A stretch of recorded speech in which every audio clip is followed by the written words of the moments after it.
Welcome to Vintage Story, the eldritch horror game pretending to be a cozy Minecraft clone. I'd like to take you through 2 years, or roughly 200 days, of survival, insanity, winter, and maybe some of the story too. So, without further ado, we begin atop a large, piney hill, having been spat out of a temporal pole, inside of which are horrors no man should suffer. In the time it takes me to mess with my settings, I'm already freezing. I need to build and light a fire before I die of hypothermia. Is that a person? Ignoring my imminent death, I head over and talk to him. As he looms over me, he asks if I just woke up. There is a ton of lore for this game that I'm not quite ready for. All you need to know right now is that every player is something called a seraph, entities that started appearing after some great calamity. I ask why he's out here, and he tells me that most people stay in villages, but that he's here to make a profit. So I ask his name. Traders are an important source of resources, so we'll likely be returning to... Oh wait, he's a furniture trader. Never mind. About that dying of hypothermia thing. I need to build a fire, which I can do by collecting sticks, flint, and grass. First the sticks and flint, then I can knap the flint together to form a knife and an axe head. We use the knife to cut grass, and the axe to chop down trees. The logs can then be chopped into firewood, and by using the grass as kindling, we have ourselves a fire pit. We build a fire starter, then we just need to rub one out. Oh yeah, that's me. For some reason, I couldn't change the colour of my eyes. I really wanted the pink eyes to emulate the German meme. Life is pain! I hate I also decided to be a tinkerer, for reasons I'll get into later, but mainly for the move speed and the ability to repair teleporters for cheap. With a fire, I can relax a little. Well, as much as you can in your first day of Vintage Story. We have a lot to do. First on my list is food. I found some unknown mushrooms while I was freezing to death. There are a few that will make you instantly drop dead, but it's all I've found. These are tinder hoofs. They'll keep me going for today. Next, I need some shelter from the night, and from the horrors that come with it. I gather up a load of grass for a bed and a hat, then make a spear as it starts to rain, which unfortunately puts out my fire. I should probably make a shelter. I started by a river that cuts a huge gorge into the hills, so I head to the cliffside and start digging out a hovel. Because I like torture, I'm playing with block gravity on, so any block with low integrity, like dirt and gravel, will collapse and cause landslides. You'll see a lot of this later. By the time the sun sets, I have a cozy hovel.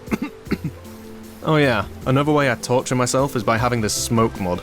I thought it'd be cool to see the rising smoke from the fire pits and stuff, but it also comes with deadly smoke inhalation. At least we're set up for the night. This is a really cozy game sometimes. Hello? Christ. Oh crap, oh crap.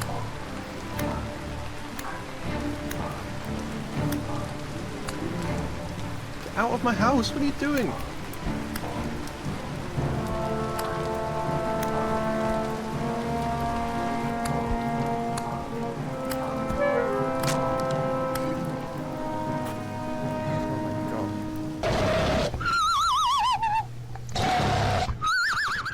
During some of the grindiest parts of Vintage Story, I've been playing this game that just added the Teenage Mutant Ninja Turtles.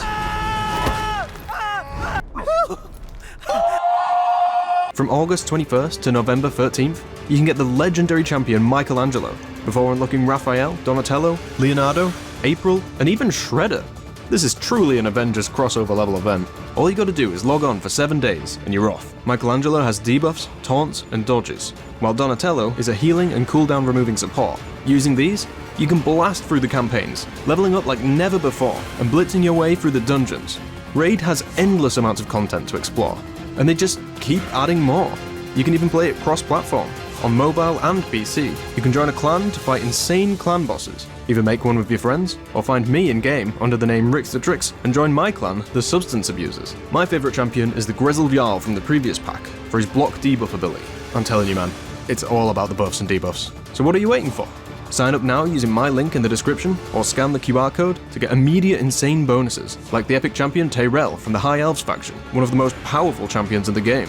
Then you'll get another free starter pack after reaching level 15 Rector Drath, and new players can pick from the legendary champions Green Warden Rurak, Alice the Wanderer, Tuhanarak, Su Wukong, and Folin Foulbeard. I recommend Foulbeard for his attacks that ignore shield and unkillable buffs, but remember, you only have a limited time. so sign up using my link now. Day 2 begins with a beautiful morning. I decided to build on this cliffside for a reason. I wanted the smoke to rise well above the trees. You'll see why soon. But right now, I'm starving, so I need to head out for food. I quickly make a replacement spear, but before I find food, I find some copper. Holy copper. This is a lucky find so early on. You can't mine stone or ores until you find enough of these bits to smelt your first pickaxe. These bits also indicate ore beneath the surface, so it's worth marking for later when you have the tools. But I'm still starving to death, and finding no food at this high elevation. What I do find is ruins, which can contain raw grain. Not a very pleasant snack, but it'll stop you from dying. Instead, I find more mushrooms. Some of them look more sus than others. Dying of starvation, I have no choice but to try them. These are reishi, but they'll only keep me on for a few hours, so I need more. Thankfully, I find some more tinder hooves, and in another ruin, I find rice, as well as a copper pit. Are you kidding me? This is insanely rare, but to preserve the progression of the playthrough, I decide not to take it. With my inventory full, I head back to camp, where the campfire finally serves its purpose. Mavin? Oh, Mavin! Hello. Hey. That's right, this is a Battle! Oh, it's been rough, man. It's been so rough. You're telling me. All I told Mavin before playing was to keep an eye on the tree line. Apparently, he had a pretty bad night. Somehow even worse than mine. He mentions a vast plain to the east, but we decide to stay and finish exploring the hill for the rest of the day. We also realise why we both had such a bad night. The current rift activity is apocalyptic. These temporal rifts constantly appear around the world, depending on the activity level. Apocalyptic is the worst, and means dozens of enemies will pour out of them, even during the day. Oh, it's dead, it's dead. We get one more ruin, and Mavin crashes, which runs us out of daylight. With the rift activity being apocalyptic, we rush back to seal the hovel, but I totally forget about the smoke. Two of them. Okay, alright, like, get in the base, get in the base. I'm in. I don't think they can get in there. Oh, we're getting smoked out! Oh no,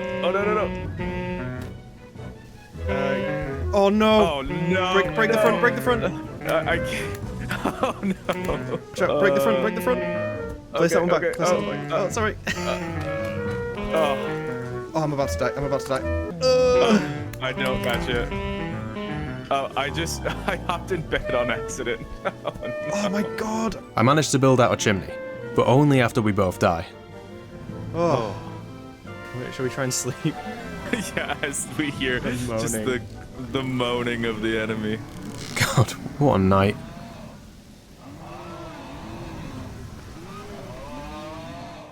In the morning, we break out, but there are worse creatures hiding in the trees. Oh, there's a boton somewhere. One behind me. Oh god, okay, I took a lot of damage. Oh, dude, there are so many. We gotta run, I think. Oh, oh god. Are you okay? Yeah. Oh. There's one of those crazy, creepy Demogorgon things.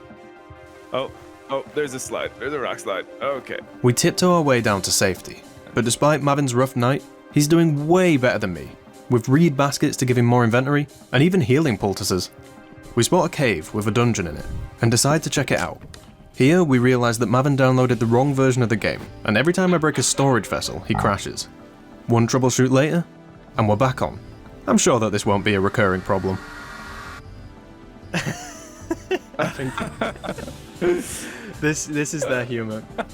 See, I think this is great. I hate you. We start heading over to the plains, hunting our first animal, and finding more copper.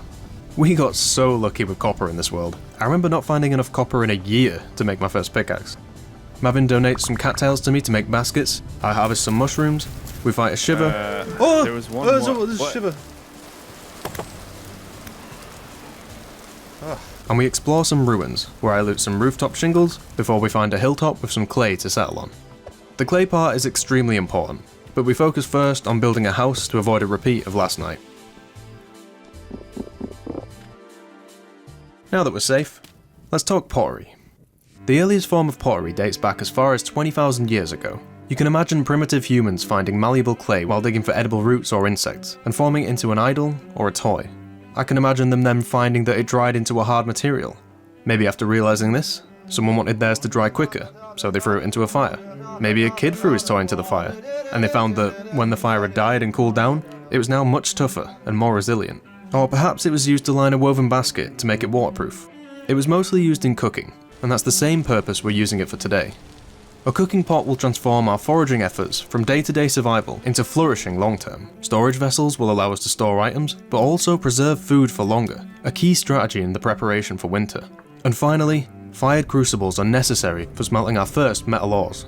If you find any of this interesting, I recommend watching Atomic Shrimp's series on homemaking pottery, which is where I got a lot of these insights from. Anyway, we'll fire these tomorrow.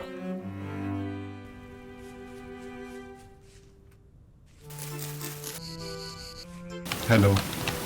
The pots we're firing are a little more advanced than the early human examples, being fired in a kiln for even heat distribution instead of an open fire. They'll take just under a day.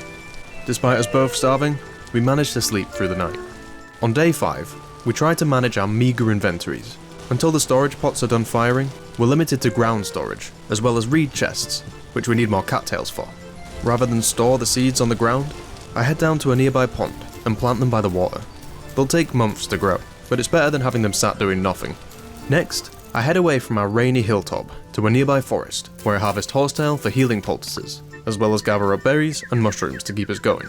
I also hunt a flock of chickens, who put up a valiant defense. Oh my god, I'm being attacked by 3 chickens. I farm some more clay as the kilns finish up, then cook our first meal in the freshly fired cooking pots. It's a berry porridge. That'll do wonders for our nutrition. Oh yeah, there's a diet mechanic. What you eat is broken into 5 categories: fruit, vegetables, grain, protein, and dairy. As you fill these bars, your total health increases. They'll slowly decrease over time, and when you die, it removes most of your progress. It's a basic mechanic, but having nearly twice the amount of health as you start with is a massive buff. Anyway, after firing some more clay with the charcoal and setting myself on fire,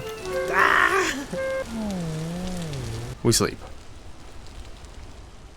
Day 6 is another rainy day, so I decide to go visit Luggy. He's just forming his first pots, but as a hunter, he has access to unique recipes, including a crude bow, which he generously donates to us. In exchange, I take some of his food and cook him a meal, donating him a ready pot and bowl. Meanwhile, more of our clay is ready, most notably a pickaxe and hammer mold. I make up some more pots, this time including a crucible to melt our growing supply of copper. Luggy visits us in the evening, and I give him the supplies needed to make crude arrows, before we end our 6th day. Unfortunately, a drifter breaks in. Oh fuck! So we block the door with dirt as a temporary measure.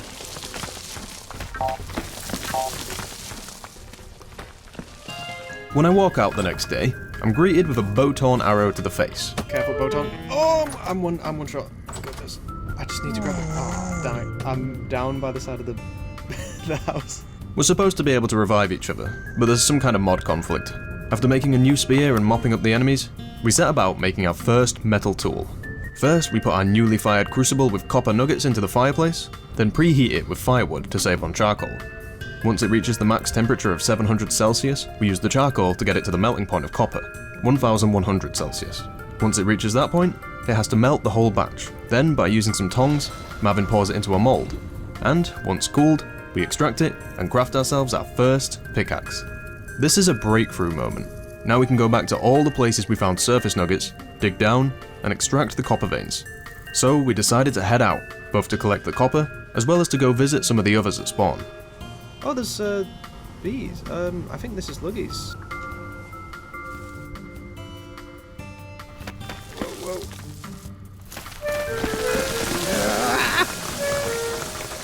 Oh my god.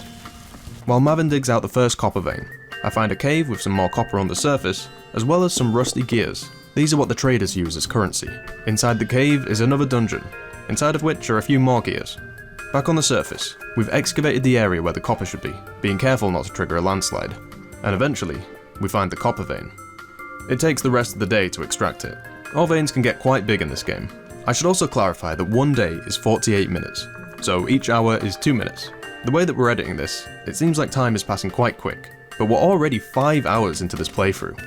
The mining lasts all through the night, and the next morning, we continue on up the river.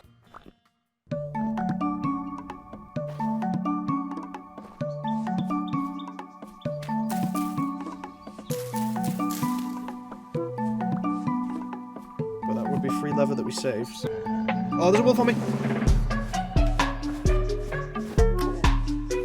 I think we could get him. I think we could get him. Oh my god!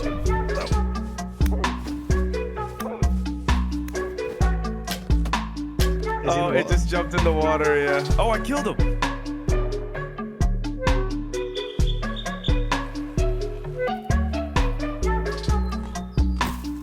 That's Flyagaric. That's...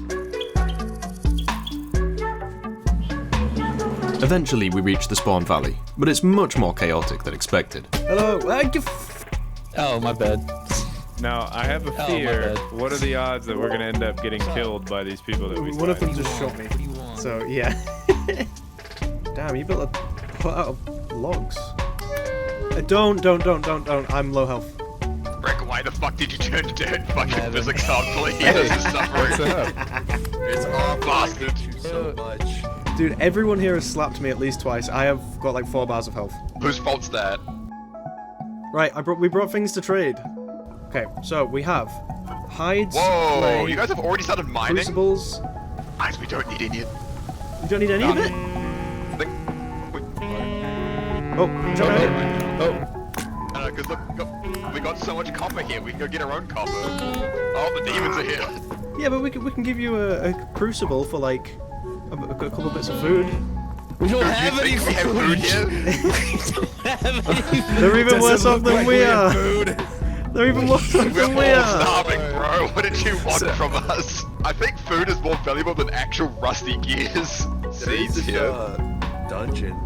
Tell them that. Sell that information to them. Don't just give it to them. How the fuck do I stop going insane? I'm sorry. We did. Oh, you yeah. gotta, you gotta go like way north out of the zone, dude. Yeah, the next one. Please. I think there's nothing here for us. Because this place drives everyone I insane. think you're probably right. A bit of food, alright, please. I'm begging you. I'll do anything. We need food. We're starving. Yeah, we came here for food. get on your knees right now. I'll give you this fucking meat. Give me something. Oh, Please. okay, let's go get some food and then maybe they'll give us something in return. I can't believe this. Well, they are significantly worse off than we expected. With more mouths to feed, they were all starving. And on top of that, for some insane reason, they settled in a temporally unstable region. Weird stuff starts to happen when your sanity gets too low. You'll see later. So we head north in search of food. But we weren't the only hungry ones. I'm not a good hunter. Come on.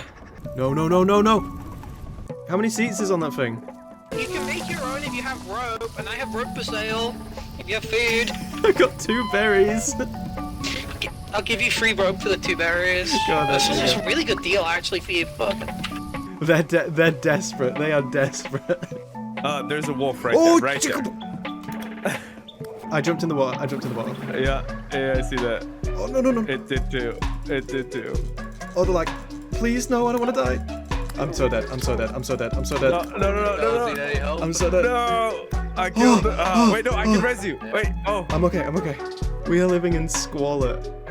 Yeah. I got it. No, there's another one! No.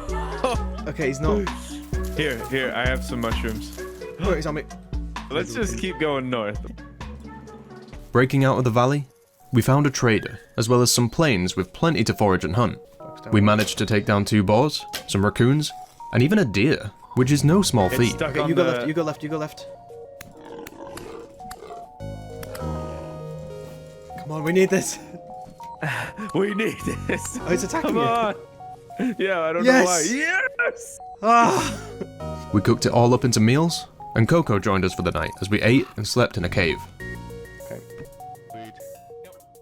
Hi, how are you? Coco showed us how to make a primitive butchering setup before we bade him adieu, and we started our long trek home, taking an alternate route to scout for more materials.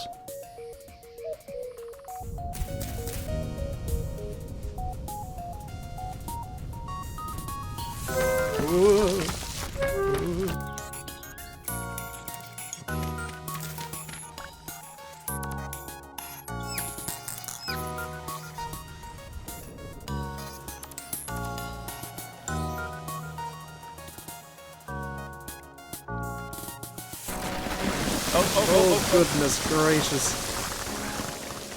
Okay, I cannot see. Nice solid ground. There you go, there you go. You see? Yeah, I see.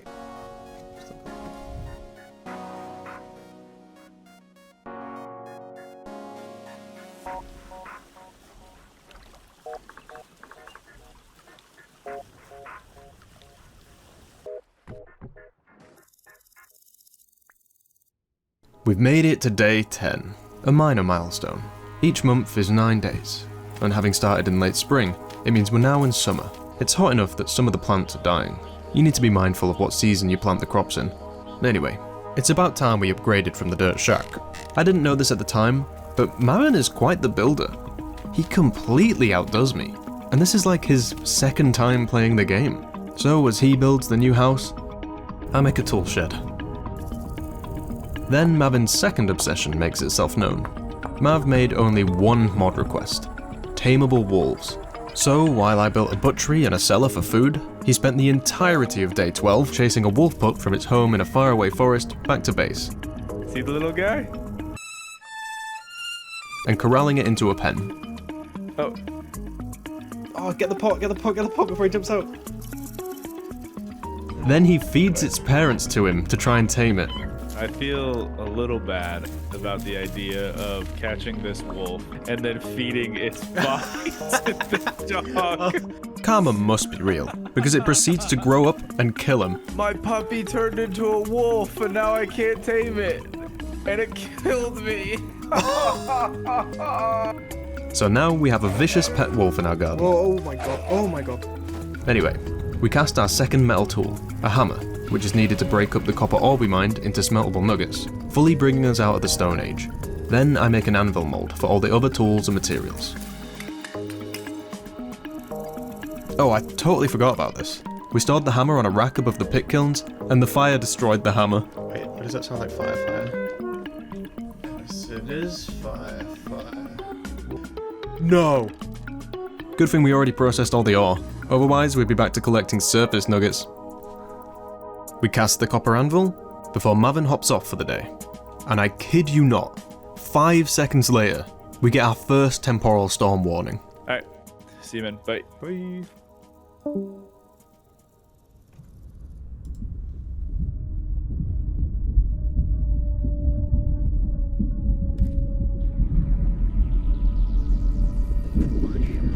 We're now like 13 hours into this playthrough, and I'd been estimating that our first storm would be around day 10, or 10 hours in.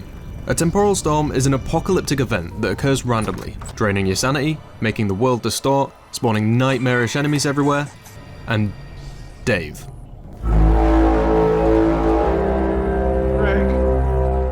Mavin hasn't experienced one of these yet, so I kept telling him that we would do a storm without spoiling it, and then we go and get one right as he leaves. We're using a mod that makes the storms quite ambiguous. You need to listen to the warning signs to judge its intensity, but we should have a day or two before it hits. I head over to Luggy to get some more arrows, and as payment, I help him get some birch for a boat. Neither of us expected the storm to hit so quick. Imminent. Oh shit. Yes.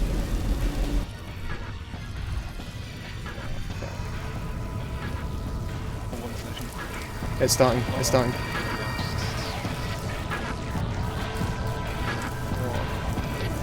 Yep. Deep shivers. Yep, there's a lot of them.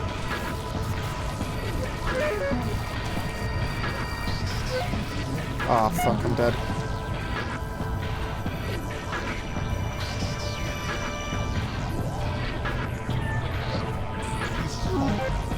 Where's the bridge?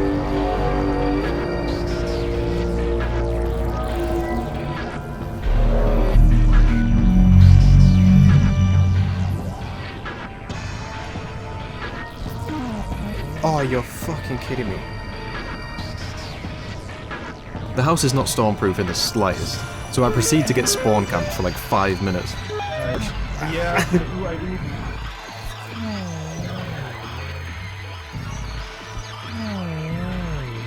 They say you learn the most from trauma. I am never gonna let myself get caught in a storm again. Hey. I bestowed upon you the gift of...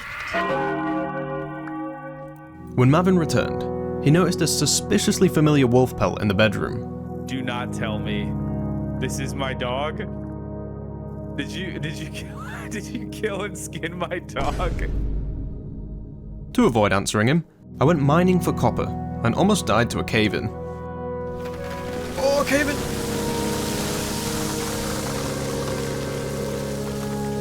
I head back, make cobblestone with stones and clay, which I use to make a forge.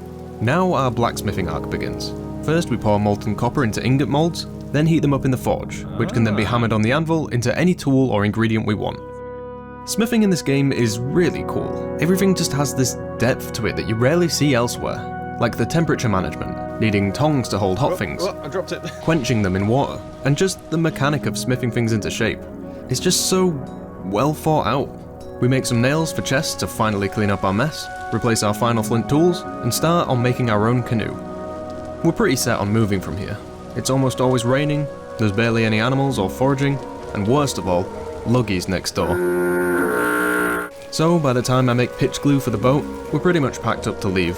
But first, we have to release Mavin's wolf. What, you didn't think I actually killed him, did you? Run off into the wild. We pick up the chests and head south towards another unexplored river that flows south towards warmer, drier climates. But Mavin makes us stop off where he's trapped another wolf this whole time. Okay. The man's cruelty knows no bounds. And finally, at a lake where the river emerges from underground, we set sail.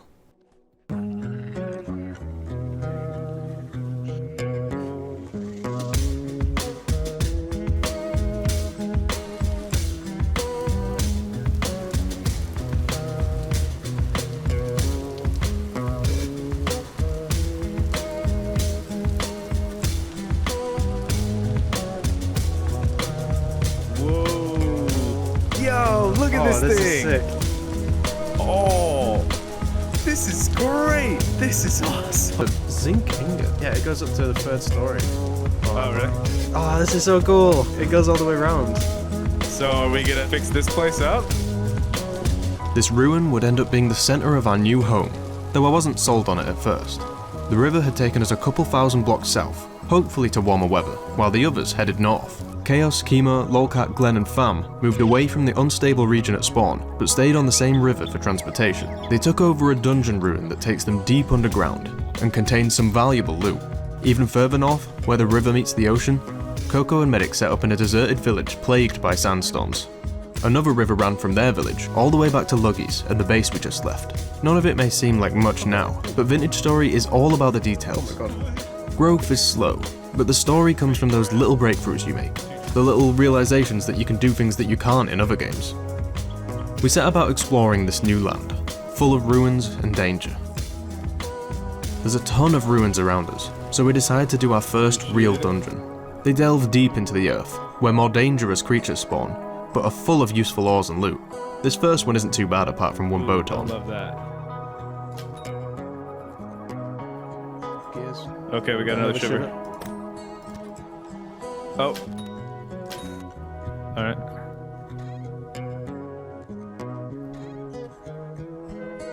Oh my god, I nearly got one shot. It ruined my armor's been destroyed. Map to the coal mine.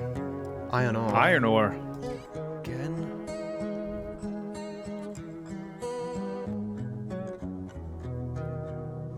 That's a boat on, I think I hear. I'm gonna try and stop it from shooting.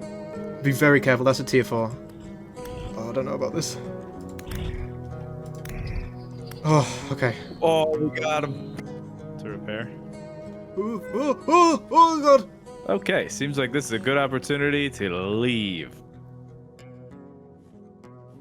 It looks like the place is on fire when you look at it. It's time we switched gears.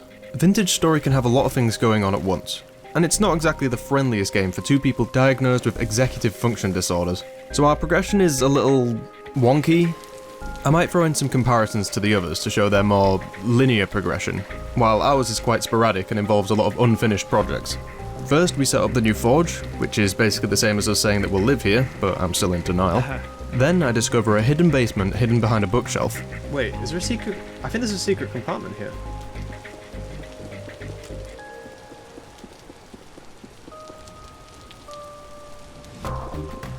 Are you kidding? Is this a cellar? It's a cellar! Oh my god, as if we were just above this the whole time. Dude, a tin ingot. Oh, no way. There's a tin ingot in here and a brass lantern. Aside from just how cool this is, it had 2 temporal gears, and because I'm a tinkerer, that's all I need to repair teleporters. So instead of, I don't know, fixing our food shortage and preparing for winter, we head over to the teleporter and repair it. See you on the other side. Good luck. It teleports us even more south, but deep underground. There wasn't really anything of value there, but we found chromium, which is used to make steel in the endgame. Oh, God. We hit the next dungeon, where we find even more goodies, like copper scythes and a cave-in. Then we get a storm warning, so we rush back and lock down the ruin. While we wait, I plant out some farms in the courtyard before retreating inside. Hello. Seems like a good time to do some pottery. Dude, I'm just looking at the server list. And just like that, the storm's over. Deep slit. Okay. Okay, let me go upstairs and shoot down. There's 3 of them. Yeah.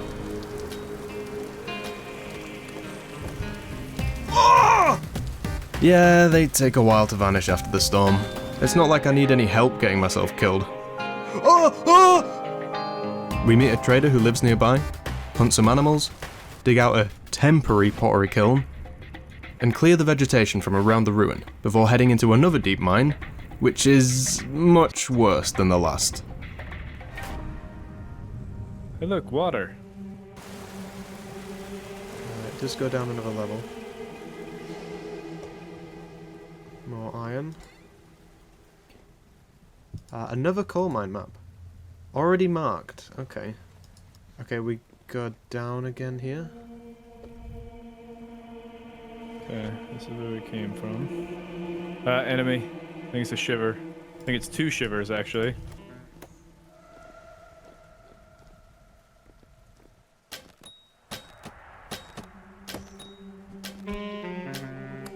Oh, whoa, God, I died then.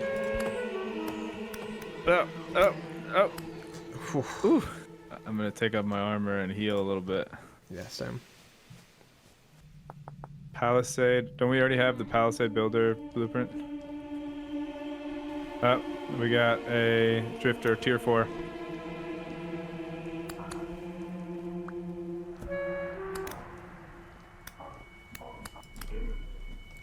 Nice. Okay, dead ends right here. We got coal. Copper prospecting pick. 100 times longer. Yeah, deep shiver. Ah. Oh, a really bad one. Oh God. Oh, okay, we got one. There's another. Oh, fuck. It's because it got behind us. Armor is completely gone. I can't see the bottom. Oh, mamma mia. Oh, we got an enemy. Ow. Oh yeah, man, a jailer hat. Yeah, shiver. Oh, that looks like a bad one. I can't. Come on. Ah, my bow's broke. Okay. Okay, well, you got a good amount on it. I can see if I can get him the rest of the way. Okay. Full one shot. I was full health. I was there and then I was gone. Full health and everything. Oh God, he's fast. He's persistent. I don't like this. Where's the exit? Where's the exit? Oh! Oh, you're okay. Oh, you're kidding! One spawned behind me. No. I'm completely blind. Oh, there's like there's a tiny bit of light. Oh, I did it. This one's me. Oh, that one. Oh man. Okay. All right. Are we heading back then?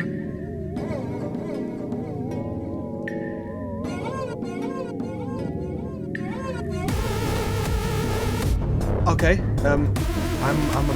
Dude, the nightmare shiver is here. I'm literally trapped in here. Let me in. Let me in. Wait. Come back. Come back. I'll lure him away. I'll lure him away. It's the only thing I can do right now. Where's my stuff? Where's my stuff? Where's my stuff? Yeah, no, he's still in this main hallway. Where the hell did I die? I have 1 bar of health. And I have no armor. Where did I die? Ow! I think I'm spawning enemies. You are, dude. Then now there's another one behind you. No, my loot. Go, just run. I'm just running. I'm just running. Got it.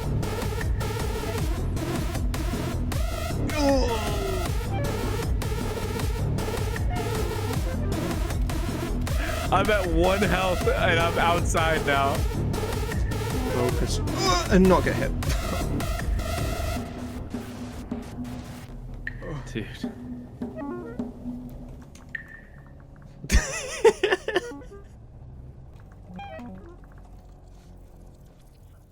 This was a generational fumble by me. My monitor is insanely dark, so what I did was move the game to my second monitor so that I can see. I'm so fucking cooked. I should have gone back to the surface, waited for my sanity to come back, and then I can get my stuff. Instead, I stumble around in the dark, go completely insane, spawning nightmare enemies all around me, and die like 5 more times before I give up and head to the surface. I was down there for so long that my sanity doesn't recover until I've been back at the base for a whole day. Mavin donates me his gear before logging off, and only then do I manage to finally get down and recover my gear. At the very least, all these dungeons got us a ton of gears, so I'm able to buy a load of flax and copper to supplement our lack of progress. With all this new loot, I clean up the basement and move our storage down, freeing up the main room for more kitchen supplies. Then I smelt up the copper to replace our dwindling tools, getting attacked by a wolf while quenching them. I finish clearing around the ruin, then finally start on leatherworking. Like metalworking, tanning is a lengthy and detailed process made to mimic real life. Hides of various sizes are skinned from animals, preferably using a butchering hook, which can be upgraded to increase the chance of getting hides and fat. Leatherworking is locked behind barrels, which require planks by using a saw, so you can't make leather until you have a copper anvil. Until then, you can cut the hides into rawhide clothes, or oil them with animal fat for warm winter clothes and an improved backpack. I currently have 1 of those, plus a linen sack which I looted. Once you have the means to make barrels, you can soak the hides in limestone water, which is made from crushed lime in a quern. To make the quern, you need a solid rock, which you get by mining all the blocks supporting a stone block. This is made 10 times harder by having cave-ins enabled. So you grind the lime in a quern, then in a barrel mix a 1-to-1 ratio of lime and water. Then you soak the hides in the lime water to make soaked hides, which don't rot. You also need tannin, which is made by soaking oak to make weak tannin, then soaking it again to make strong tannin. After a day, you scrape the hides with a knife, soak it for 4.5 days in weak tannin, then soak it for another 4.5 days in strong tannin to produce workable leather. It is quite a process, and until you're producing a good amount of leather, everyone will be screaming for more to replace their backpacks and to make armour. But since this is such a long process, and neither me or Mavin are hunters, or particularly good at staying on task, our leatherworking is extremely slow, and we fall far behind the others.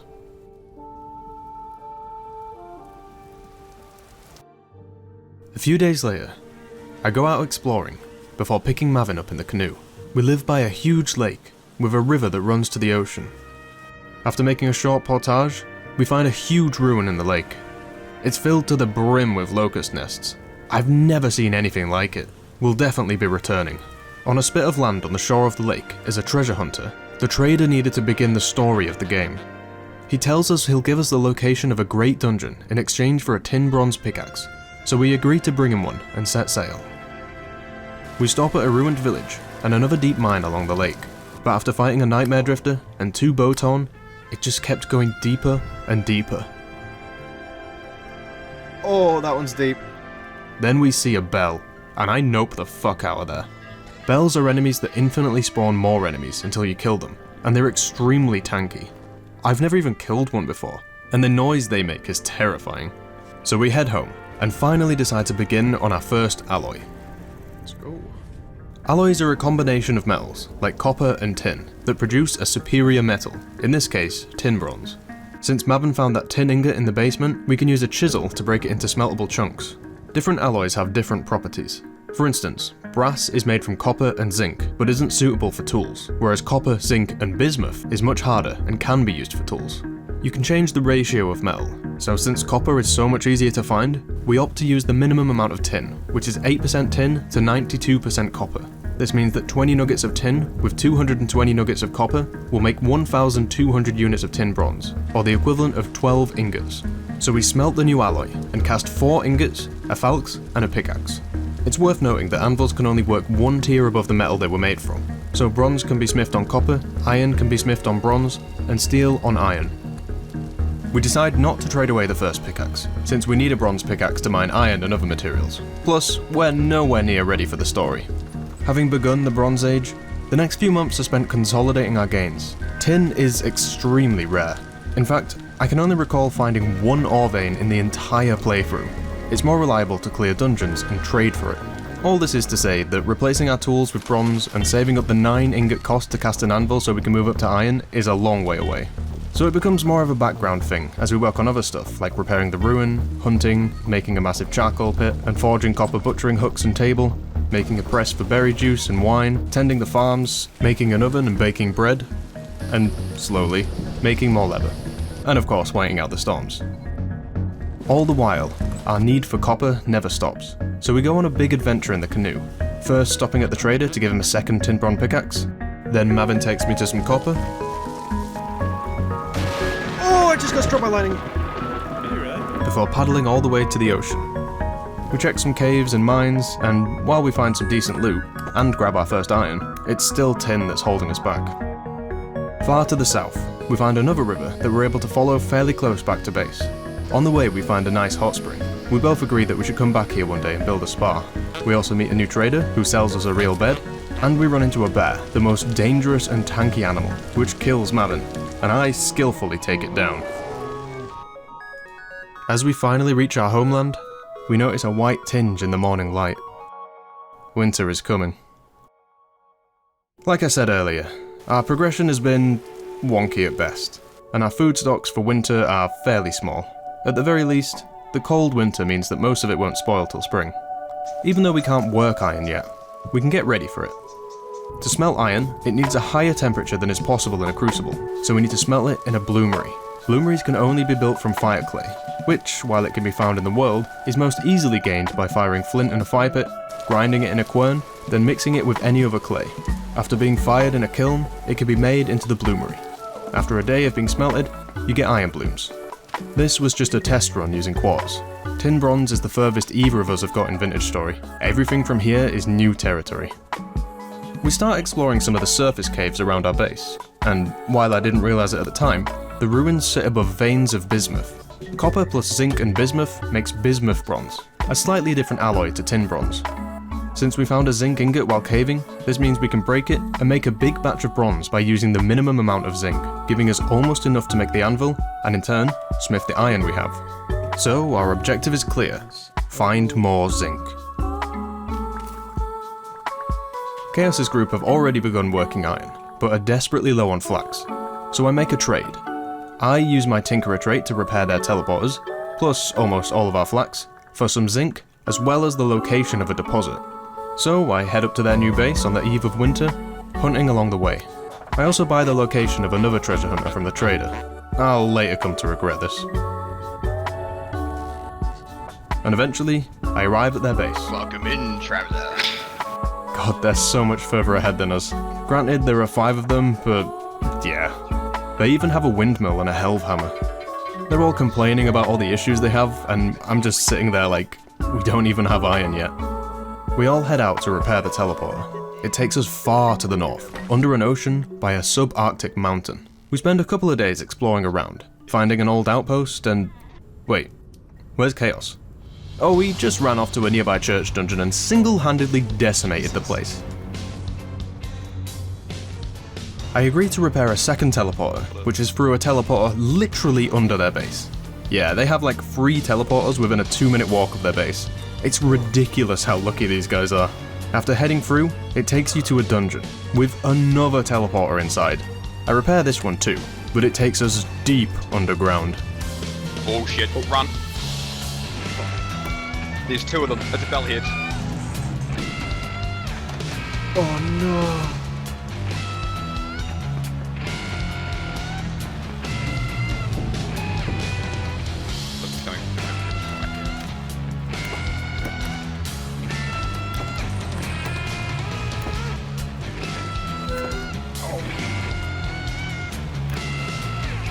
Yeah, that's Here the it is. bellhead. Back up, back up, back up, back up.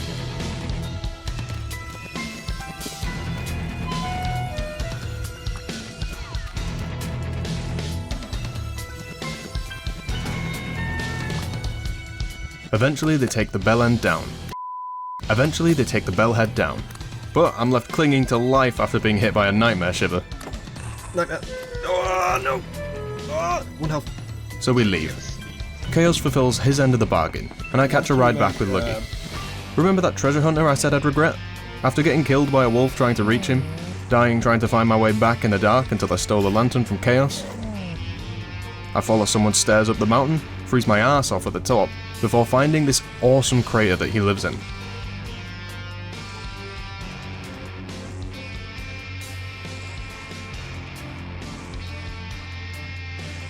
I reach the trader, then light his fire, which he walks into multiple times and blames me for, nearly killing me.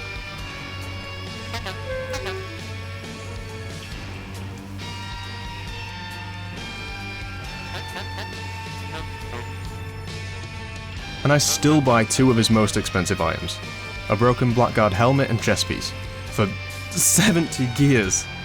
We will never financially recover. It's a long trek home, so I run to Luggy's, steal some food, and sleep. On the journey home, there's snow. It hasn't reached the base yet, but as time goes on, it slowly creeps closer. As I grab our first batch of leather, snow is falling on the tannery. Winter has arrived. We have enough zinc now to make a bronze anvil, so we get to work on smithing. We put our first batch of iron into a bloomery, and Mavin tries quarrying for the first time. This will enable us to bring heaps of stones up to the surface, and finally start building. And look at that, the snow has almost reached the ruin. We extract the new anvil from its mould, recycle the previous one, and with the extra bronze, start finally equipping ourselves with the next tier. We immediately start working on the iron. First you have to heat it up, then knock off all the slag. Then you have an ingot to work with. We decide to make a hammer first, since the increasing smithing intensity is ruining our bronze ones. Iron has way more durability. And of course, we make a pickaxe. That snow is getting real close. Another project on my mind is a greenhouse, so I head out, grab a load of quartz, and start smelting it for glass. I also make reed traps to catch some nearby chickens. Arguably something we should have done months ago, but heyo. After firing more flint and expanding to 3 bloomeries, I hit some caves. Finding black coal for smithing, and Mavin teaches me how to quarry. Mavin has slowly been building the new forge, outside the ruin, and is getting swarmed by enemies. So I use the excess animal fat to make some oil lamps to light things up. Then I clear a path to the chicken traps and reed pond, and find that we've caught a hen and a rooster. But before I can put them in a pen, I discover a locust nest outside the ruins. Why does this thing glow whenever I come near it? Stairs. Coming from under the... Oh! Oh my god, there's a nest under the base. What is a nest? A locust nest. I'm on the way.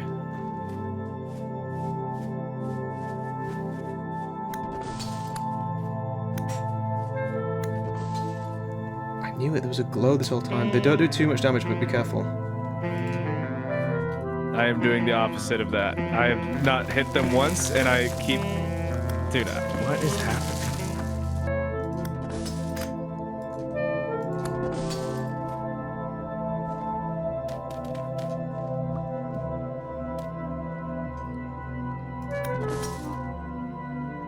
I put it on this tool shelf. Shit, this is gonna kill me. Okay. I'm stuck down here.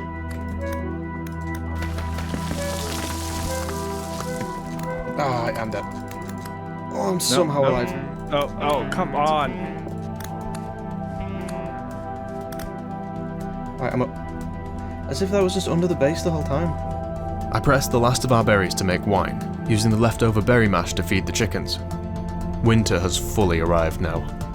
With the days growing incredibly short, we decide to repair another teleporter, this one taking us to the only tin deposit we ever find.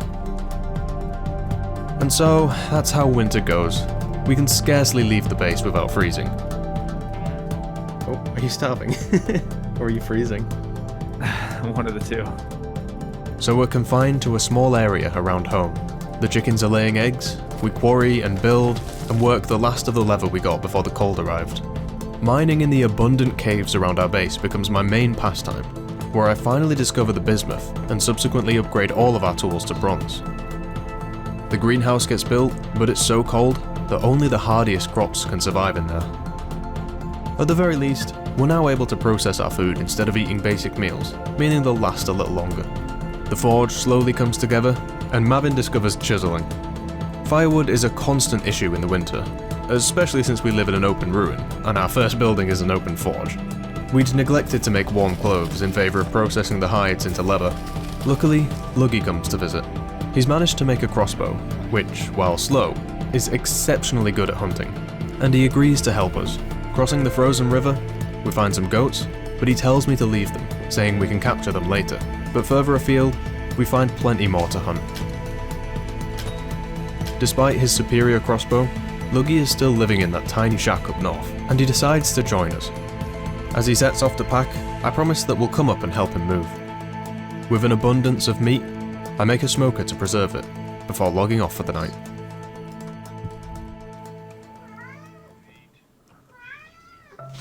Oh, my cat's being very needy. Hello. He just comes into my room and starts screaming at me until I give him attention. With all the pelts, I make Mavin a new coat. Now he can finally stop complaining about freezing to death. It's the beginning of year 2, although we haven't survived a full year yet, not until May. Year 2 is where it all happens. Okay. We've survived the early game hunger, gotten ourselves kitted with bronze, and begun the Iron Age. While we haven't quite passed the worst of winter, and our food stocks are quite low, Luggy brings a boon of supplies when he moves, and more than carries his own weight. We pretty much survived the rest of winter on his hunting. As the weather begins to warm, we can finally focus on expanding, and putting the resources we'd been gathering over winter to use.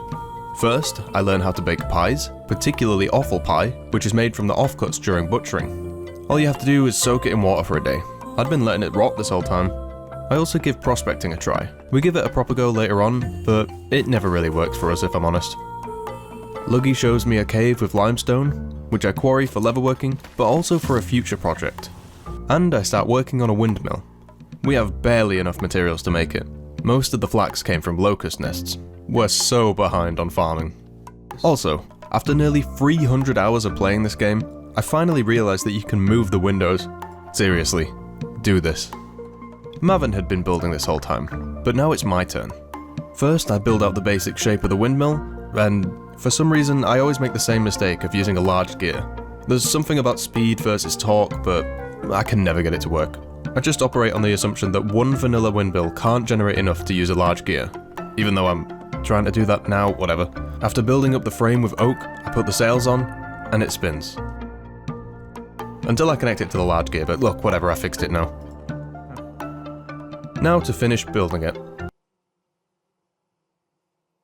Next, I start working on some quicklime, while Mavin repairs the house with the locust nest. I also quarry just a shit ton of rock. Actually, it's not a shit ton. It's more like a sharp ton. You'll see way more later. Mavin makes us a beautiful signpost to use as a to-do list that neither of us end up using because it's inconvenient to find charcoal to write with. We decide to go back through the portal under our base, but this time break out to the surface. It's to the south, and much warmer, but there's not really anything for us there, aside from granite and quartz for building. There is, however, a load of locust nests, so we clear it out. They're not too much of a threat. Try to get the nest, get the nest, get the It nest. takes a long time. Nope. We try properly prospecting around the base, but yeah, we know how it works. We just never really put the time into it to find rare ores. What we do find, however, is a temporal storm. Anyway, here's some good news. There's a meteor crater near our base that I marked when we first arrived. I totally forgot about it because it needs an iron pick to mine. We mine it, plus 2 more, but then... Rick, I have bad news. Oh. You have to have an iron ingot, or an iron anvil. Are Sorry. you dying? Sorry, yeah, you need an iron anvil. You need an iron anvil to work meteoric iron. What is it with me and falling down holes? Oh no, you're flipping kidding me, holy! I take the long route home to explore, and find an area to the south where the snow is melting. Spring is coming. I also find the motherload of copper.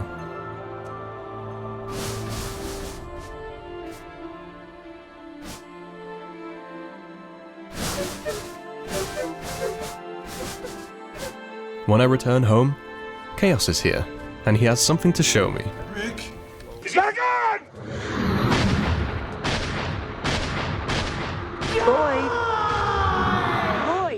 on! Yeah, we are falling far behind. Will I come to regret adding guns? Maybe. Turns out Luggy was right behind him, and gives me the materials to make him a gun. Me and Chaos do a few mines. So why do you have that setting on still, you Because it's psychopath? funny! It's funny! It was funny for 5 fucking minutes! Including the one I fell down. Okay, do not use this bed. Oh, is this? And it only serves to reinforce how far behind we're falling. Bear? That's a bear. That's a beard. Move aside, son.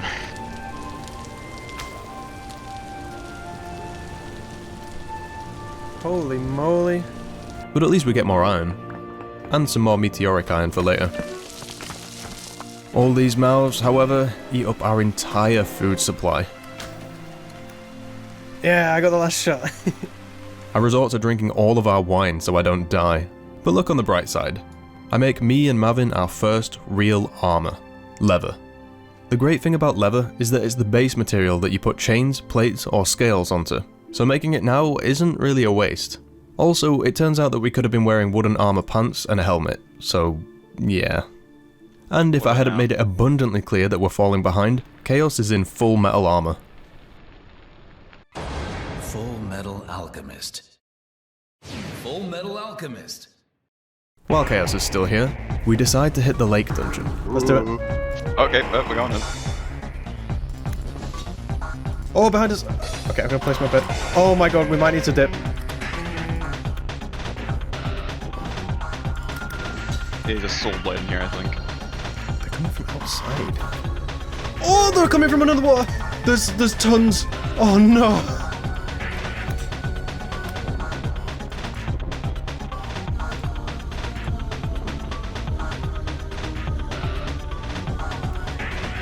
Okay, I'm gonna come back up. Oh, you're kidding! Why does my internet die now? Oh, I'm just spawned like 6 of them when I broke it. All these nests provide us with more flax than our farming does all year. Yeah, what is it's that? It's I think I just like unleashed that cage. Oh yeah, when you hit the middle one cages, they spawn a bunch. Oh my god! dude! We also get a storm as we return home. Check out Mavin's new strategy. Monsters can't get me. For the first time, none spawn inside the ruins. They're gonna like spawn any second now, aren't they? Oh, there's one. Yep. Let's go. Yeah, let's get out of here. Yep, here they are. Get in! Chaos, get in! We're able to sit on the battlements and look around.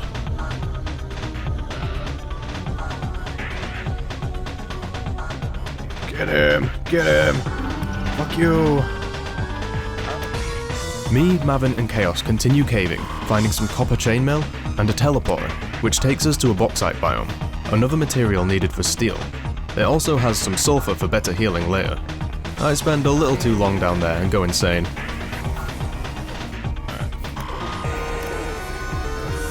Wait, is something wrong? I'm still going insane. Hi, Dave. Then I set up some primitive traps. I can't believe it took us this long to start fishing. I quarry some more stone, and Mavin is deep in the chiseling rabbit hole. He's never the same after this. He barely leaves the base.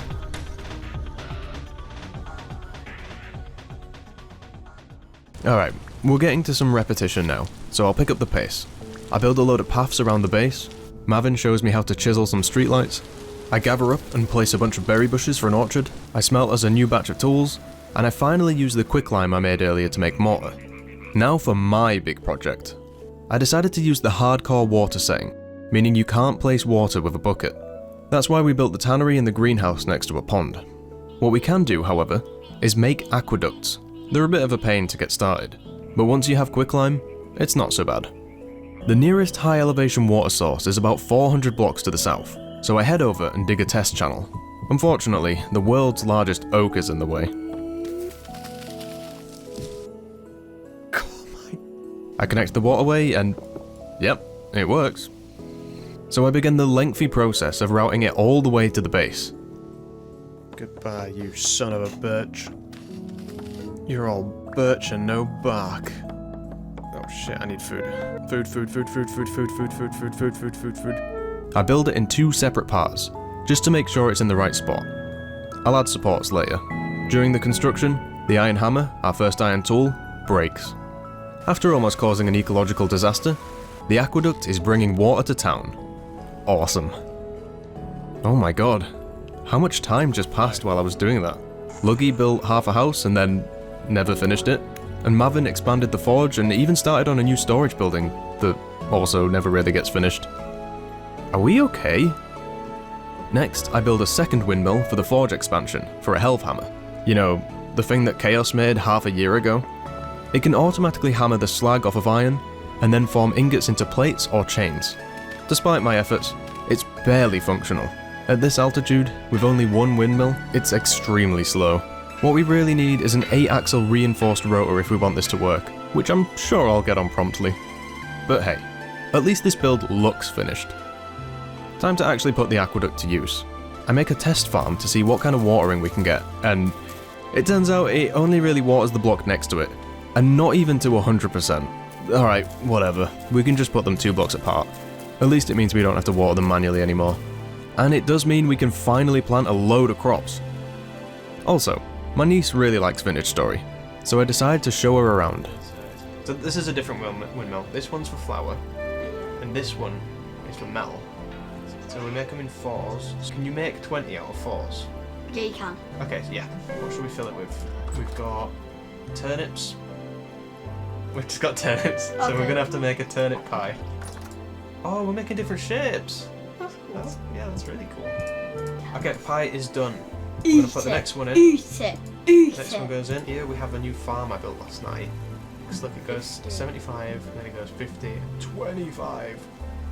Vicky, oh, there's loads of them. Well, you're gonna die. No, I'm not. No, I'm not. It's right. You literally. Oh, there's a bear. There's a bear. He's coming after me. He's coming after me. He's coming after me. Oh my goodness. Ah! While Mavin is showing me the new storage building, we get a second storm with 0 warning. The scaffolding that you made for it looks really good, by the way. What? Get out! Get out! Oh, it's right now. Oh!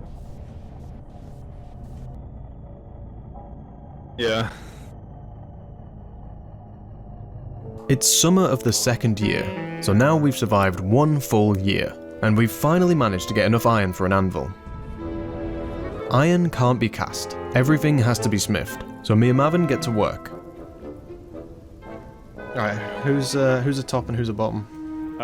Did you say you wanted to work on bottom, or did you say you wanted to work on... It's forged in 2 parts, that are then welded together with ground borax. Never mind that it took Luggy coming over to tell us we have to hammer it. Have you hammered it? Do we need to hammer? What? Yeah, you need to hammer. Oh, really? I think so. Oh, yeah. I see it. Oh, yippee!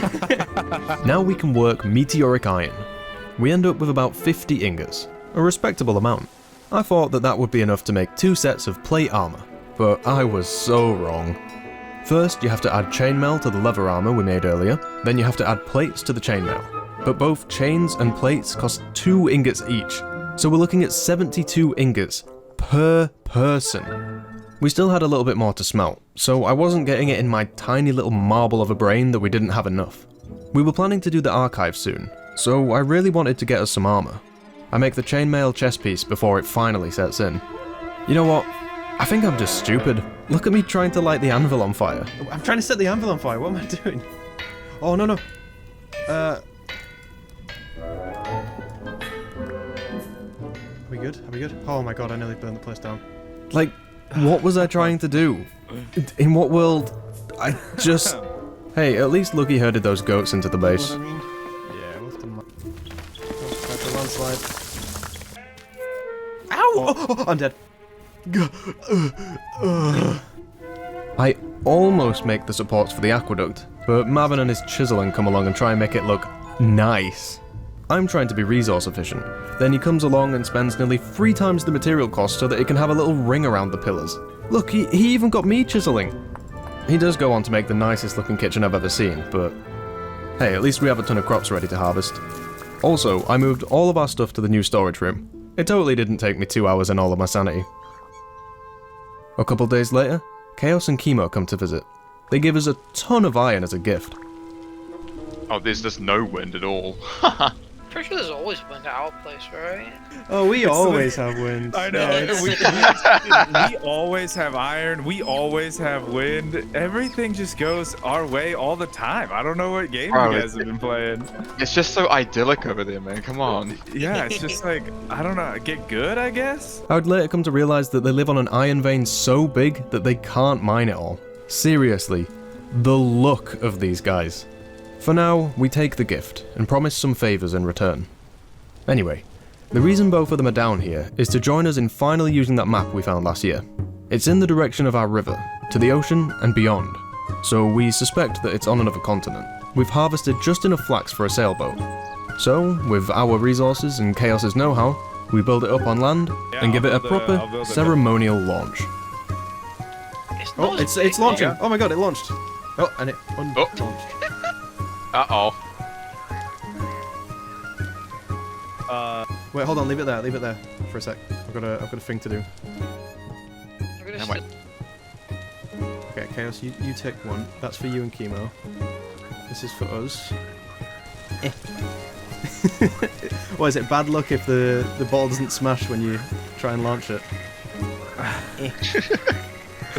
Alright, Oh no. push.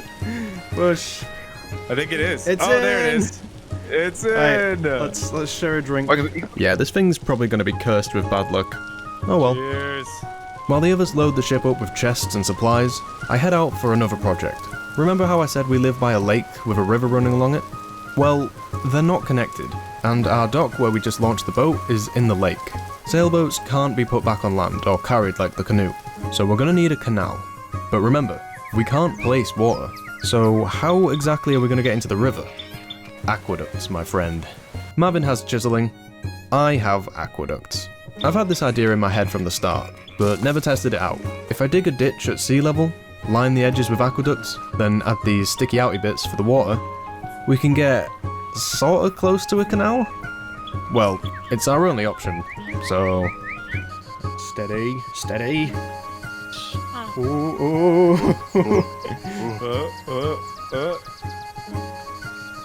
Let's go! Oh, this is so fast down the river. Oh wow. my god. Yeah. God. Now we have access to the ocean, and dozens of other rivers. Since the sailboat has insane storage capacity, this opens up massive adventures and trade. We could even build bigger canals to join rivers, joining multiple oceans. Alright, let's not get ahead of ourselves. Also, something really messes up with the server around here, and the textures start getting really weird. Some blocks even start disappearing too. Still don't know how to fix it. But who cares? Adventure awaits. The ocean did in fact take us to a new continent, and not too far from the coal mine either. We spent the night in an abandoned village, before pressing on up the hills.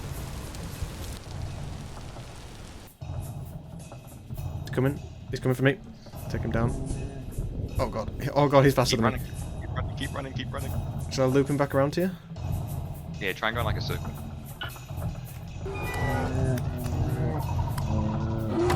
Oh, that's half my health. Whew. So, look at me.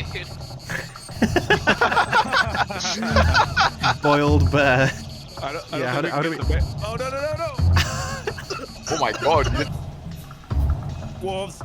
Yeah, he's over by me. Oh. That's a spade. Oh, I fell Oh down a god, hole. I'm coming. Oh no. But luckily this hole, I think, is saving. Oh, and no. I fell in a hole, which is like a 1x3 hole, and it made it so the wolf couldn't get me. I dug that. You dug this? Why? Yeah. Like a minute ago, I thought it was maybe meteorite. Redwood trees. That's Told so you we cool. would find some. Oh! Guys, there was a hole. Oh no! I was looking up at the trees. Do you have any Hey, ladders? you bastard! Oh no!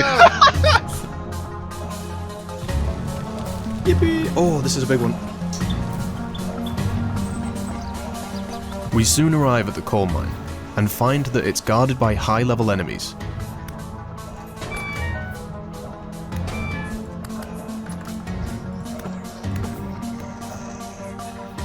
Oh god, that nearly one-hit me. Yeah, chainmail is not going to cut it for the archives. There's a good amount of loot here, especially lore. Oh, there's like a railway at the back. That's so cool. I love the bridge up here. Man, this place is just so cool. But the real stuff is down in the mine. It's like the other mines we've seen. Oh, Bellhead.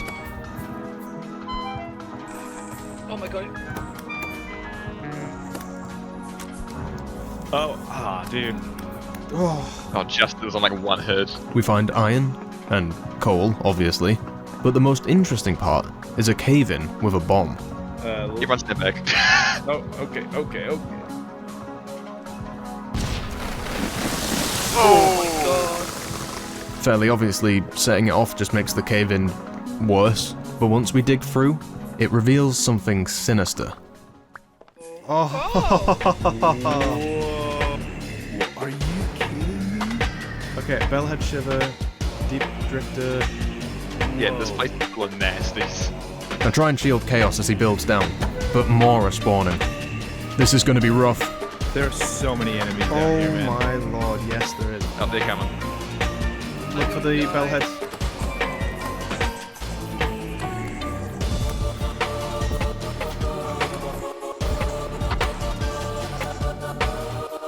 Won't be for long. I need to back up and heal.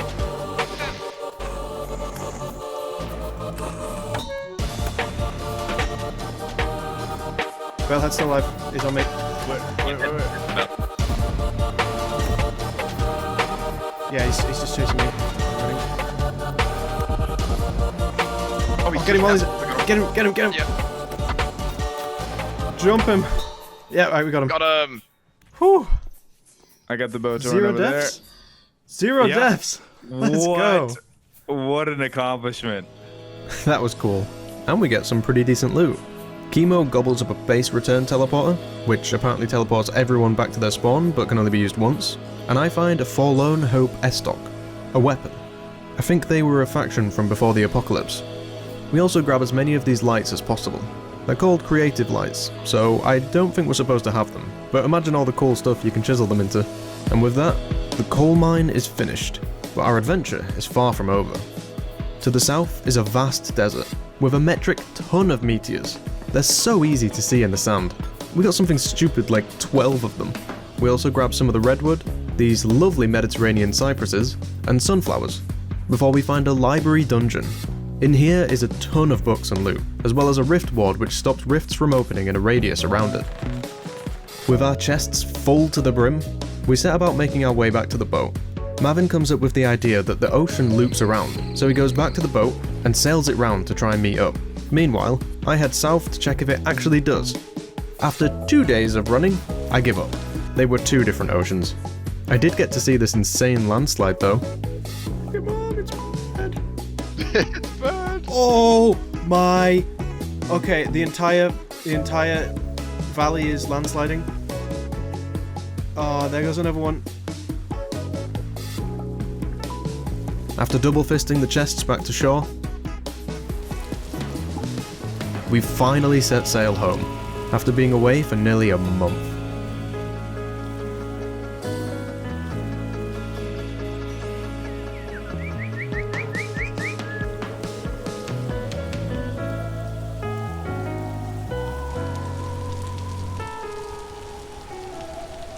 With all this loot, we can finally upgrade. This is definitely enough meteoric iron for a full set of armor and tools. Oh my god. But to make it easier, I decide to finally upgrade the windmill. It costs an iron plate, but look at this. So worth it. Ow. Ow. Ow. Ow. Ow.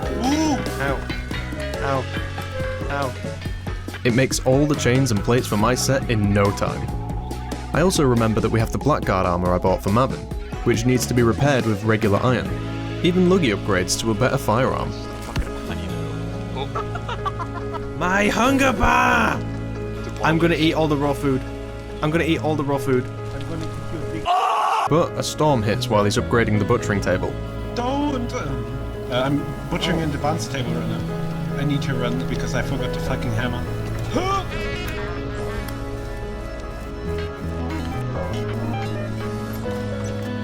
The next storm hits while Mavin is showing me progress in the tavern. I try and stay out with the new armor, but it's still fucked. And while I'm caving, I find silver for the first time. It's super rare. Also, there's a locust nest, and I discover that cages spawn locusts when you hit them. Oh my god, is this infinitely spawning them? Oh dear. And as the end of year 2 approaches, the town is coming along nicely. Mavin's tavern is almost done. I get some practice fighting in the armor, finding a very dangerous cave next to the base, and I finally finish the windmill. Look, I even put supports on the aqueduct. Also, after making a second canal to go quarry for limestone, I have my first Chinese mining accident. Oh, why'd I do that? Double kill. But you know what? I think we're ready. We can all sleep in the tavern. Yes, the dream. Good night forever. Everything has been leading up to this. Only Chaos has ever been to the archives before, and tells us little.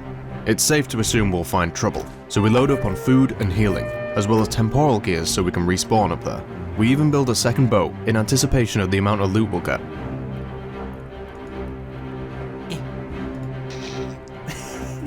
Wow. Yeah, did it again. Did it again. But there's one problem.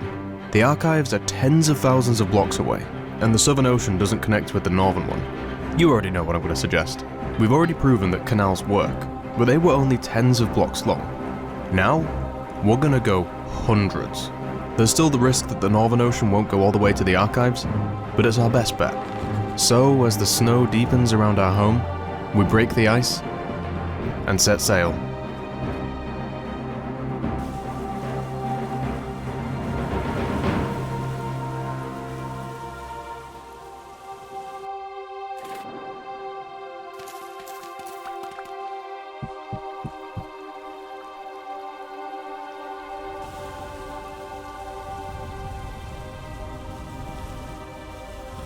We spend a long time deliberating how to build the canal.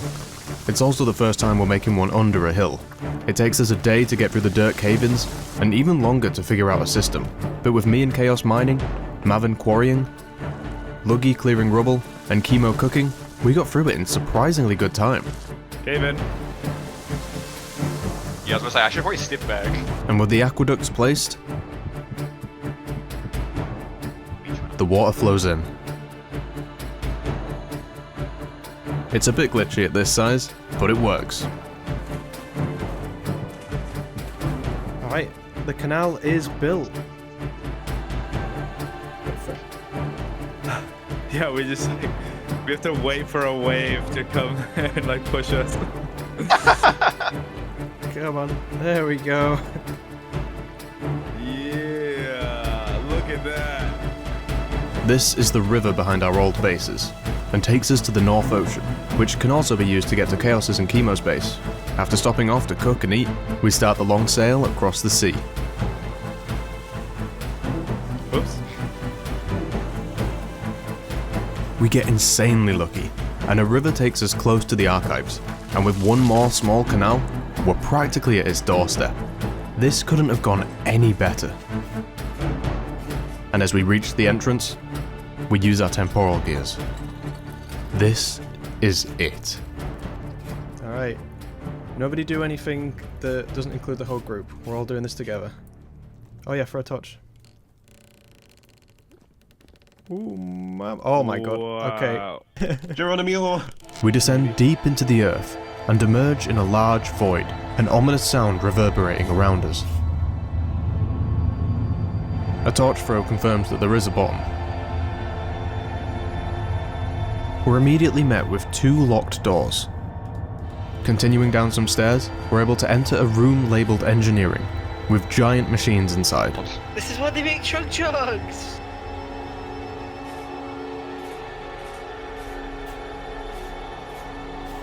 There's a boiler with coal nearby, so we shovel some in and light it.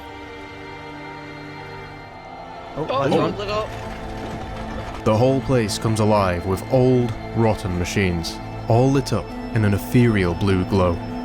Oh, there we go. There's a huge apparatus in the middle, where the noise is emanating from. The machine in the engineering room seems to be missing 2 pieces, so we continue exploring. We meet surprisingly little resistance as we loot the common rooms, until we find a note. It tells of a man named Eustace, charged with keeping the boiler and gasifier fed with coal. We'll keep an eye out for this gasifier then. Aside from a sawblade locust... Oh, that did a lot of damage. Things are going smoothly. We begin to see some environmental clues as to what's going on. Rooms on the edge of the complex are strangely distorted, like looking down a hall of mirrors. More lore books are found and shared within the group. Suddenly the history of this world seems rich and enticing, but there's no time for it now. After a trip to the surface to cook food and offload loot, we notice that the Bell workshop is now open, likely due to the boiler we got running.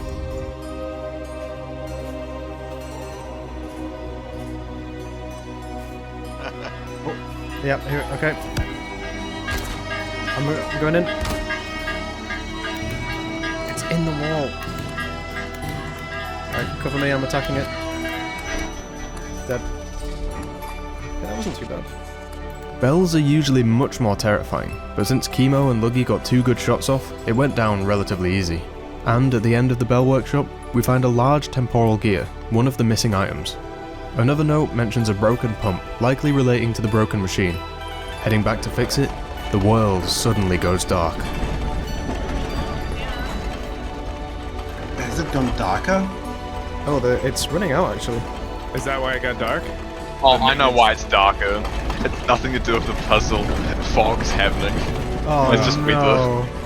The gear causes another door to open, to the translocator room. It teleports us to some flooded mines. It's a maze, and while I almost go crazy going in circles for 20 minutes, someone manages to find the pump head, so we take it back to engineering and put it on the machine. Subsequently, the library opens. The way is blocked, so we jump down a hole. Hey! Okay. Look at that. Oh shit. Ow. Holy. Oh. We did this before 21.1, meaning there's a bug that makes it so that you can't heal while airborne. Yeah, I'm not taking so much damage, just... Being relocated all the time. How do I get out of here? I can't, dude, I'm stuck. I can't see.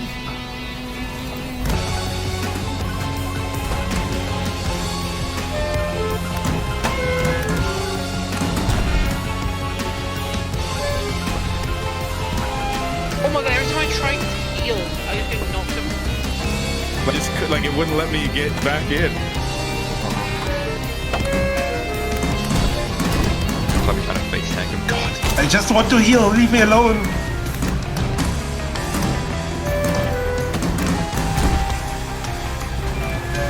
Everyone good on health? I'm okay. Respawning, little guys. Yeah. Oh, let's got him. He's nearly dead.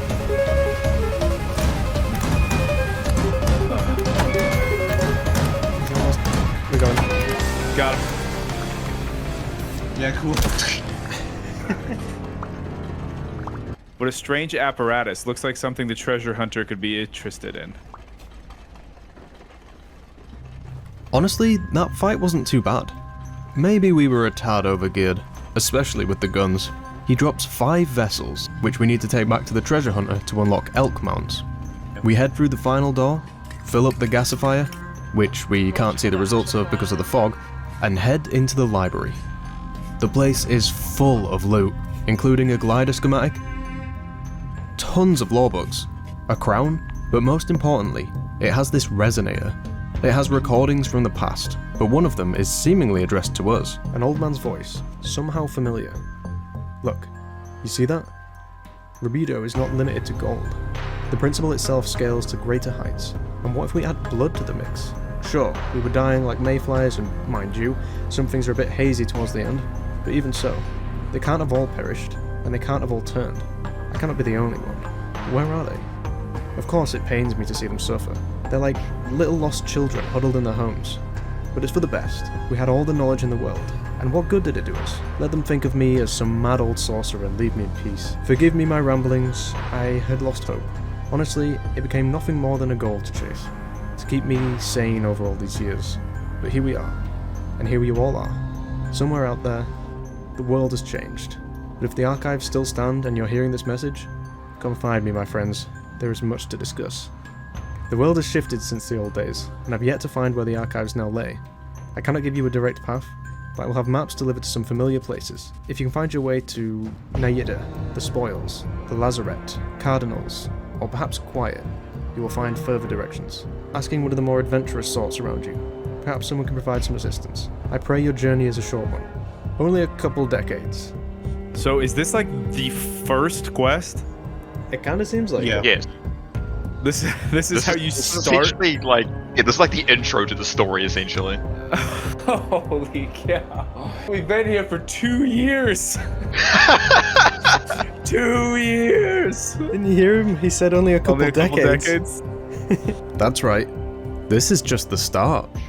He pointed us back to the treasure hunter, who can hopefully recognize some of the places mentioned. He also alluded to the idea that the archives move or relocated. That would explain the distorted rooms. After squeezing out all the loot, we finally make our way to the surface. And for home.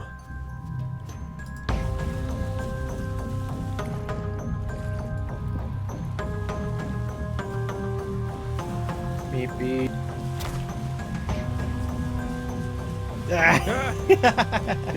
I'm in the slipstream. You can't lose us. You can't lose us. Now we're going the wrong way. Is anyone epileptic? See, suckers.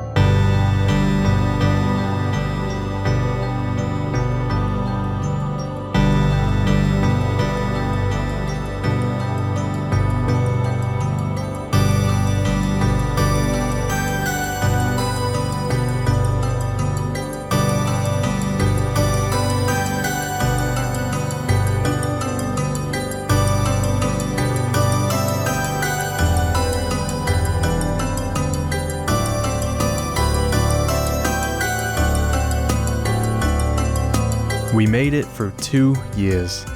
Chaos gives us a quick tour of the base, before we make gliders and test them out. Whee! Oh my god, this is fast. Whoa. Holy! What the hell? This is so fast!